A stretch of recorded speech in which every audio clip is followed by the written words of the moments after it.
Arthur, City a encore perdu. Cette fois-ci, c'était un peu plus attendu face au Real Ouais. Madrid, mais à domicile. Et surtout, alors que City avait le match en main, 2-1 à quoi, 10 minutes de la fin environ.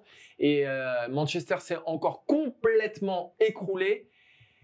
Arthur, le mal est profond du côté de Manchester City. Ouais, le mal est profond et c'est voilà, les mêmes choses qui reviennent à chaque match ou presque du côté de City. Ederson qui fait encore Catastrophique. voilà, une relance catastrophique et derrière un arrêt, on comprend pas ce qu'il veut faire avec sa poitrine devant Vinicius. Voilà, donc le Real égalise une deuxième fois grâce à ça.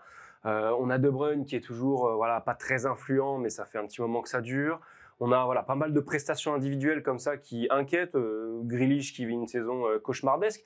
Il y a pourtant des satisfactions individuelles dans ce match-là. On pense à Erling Haaland qui a eu un moment de trou. Si Haaland qui revient en forme, qui vous met des doublés quand vous appelez Manchester City et qui ne suffit toujours pas à gagner, ou en tout cas à faire des matchs nuls, ça va devenir compliqué pour Guardiola et sa bande.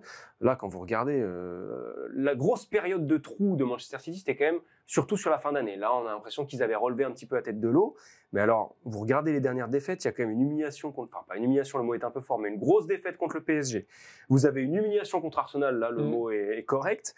Il passe par un trou de souris contre Leyton Orient en Cup, pensionnaire de Ligue 1. Et là, vous vous faites renverser à domicile par le Real. En fait, j'ai l'impression que Pep Guardiola, il n'a plus la clé. C'est même ce qui ressort presque de son discours quand il se présente devant la presse. On est presque tenté, même s'il faut sortir de cette analyse de l'instant. Mais là, c'est plus vraiment l'instant. On est presque tenté de se demander si Pep Guardiola est encore l'homme de la situation. En fait, on se disait tous, je pense, les premières défaites de City, ça va finir par revenir. Ouais. Novembre, bon ok. Décembre, mais quand la Ligue des Champions va revenir là, au Parc des Princes, Paris vont être dans la panade face à City. Non. Et à force en fait de repousser, la renaissance de City, tu commences à te dire que c'est pas un accident, que le mal, les racines, elles sont ultra profondes parce que quand c'est pas Ederson qui fait n'importe quoi, c'est Kevin De Bruyne. Quand c'est pas Kevin De Bruyne, c'est effectivement Grealish qui met plus un pied devant l'autre. Bon là, il se blesse le pauvre, donc on va pas non plus lui tirer dessus. De Bruyne.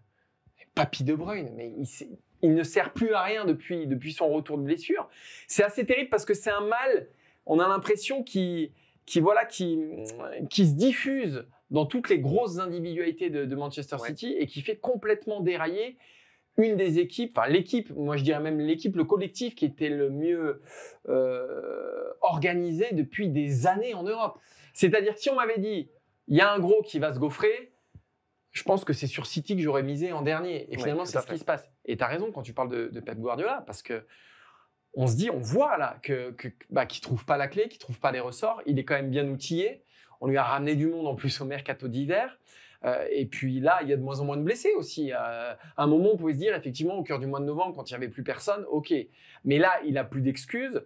Il a aussi un body language qui est... c'est dur, il a les yeux dans le vague. Il souffre. Et à un moment, on se dit effectivement, est-ce qu'il ne faut pas couper? Parce que là, en Première Ligue, c'est terminé. En Ligue des Champions, c'est pas terminé, mais c'est tout comme, parce que je ne vois pas ce City revenir à Santiago Bernabéu. Après, attention. Non, impossible. Real City nous habitue quand même à des mais dans scénarios une semaine, à Santiago Bernabéu, tu vois City se réveiller brutalement. Moi, le problème, c'est qu'aujourd'hui, je n'y crois plus au réveil de City. Sous Guardiola, j'y crois plus. Moi, ce qui me fait de ton avis, c'est qu'en fait, il n'y a pas vraiment de hasard. On dit que les cadres ne portent pas City, mais c'est pas n'importe quel cadre. C'est les cadres qui sont là depuis trop longtemps. On n'a pas parlé de Bernardo Silva. Voilà, parce que Bernardo, j'allais y venir. Bernardo, De Bruyne, même Gundogan qui est revenu. Alors pas à l'échelle de ce match-là, mais à l'échelle de son retour. Et finalement, les joueurs qui eux assument un peu leur statut. On a parlé de Haaland, il n'est pas là depuis très longtemps. Gvardiol qui sort un très très gros match parce que c'est un joueur qui n'est pas arrivé il y a très longtemps. C'est une équipe qui a besoin d'être régénérée. Bernardo Silva, on a l'impression que ça fait 7 étés qu'il demande à partir, qu'il ne part pas. Au bout d'un moment, au-delà de Guardiola, c'est tout un collectif à remodeler aussi. Ils ont commencé à le faire cet hiver, alors avec des joueurs qui ne sont pas opérationnels tout de suite, je pense, pour rehausser le niveau de cette équipe, puisqu'on parle de Kuzanov, défenseur de Lens. Mais voilà, je pense qu'il faut continuer dans ce sens-là. Est-ce que Guardiola sera l'homme pour avoir une nouvelle génération, un nouveau City et la mener de nouveau au sommet? On verra, mais en tout cas, il y a besoin de rafraîchir cet effectif.